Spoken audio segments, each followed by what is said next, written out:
Mga kababayan, hinuli si Lisa Araneta sa Los Angeles dahil sa kanyang pagkakasangkot sa pagkapatay ni Paulo Tantongco. Samantalang tahimik ang media sa Pilipinas tungkol dito. Sa halip, ibinaling nila ang kwento sa umano'y pag-aresto kay PRRD na ICC pagdating niya mula sa Hong Kong.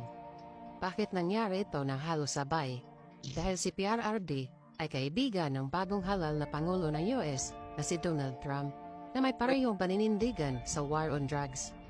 Na-stranded si First Lady Lisa Araneta sa Los Angeles dahil pinangihinalaan siyang isa sa mga sangkot sa biglaang pagkamatay ni Tantongco. Mga kababayan, ganito ang senaryo. Pakakawalan lang daw ni Pangulong Bongbong Marcos si PRRD kung papayag ang Pangulo ng US na palayain si Lisa Araneta. Maaaring maging delikado ito para sa pamilyang Marcos kung mapapatunayan may pananagutan si Lisa Araneta sa pagkamatay ni Paulo Tantongco, lalo na't magkasama silang mangyari ito.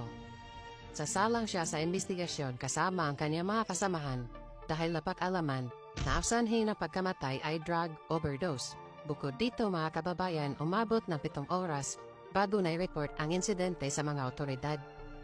Ngayon, pinanghihinalaan ng mga otoridad sa US ang kanyang posibleng pagkakasangkot at patuloy ang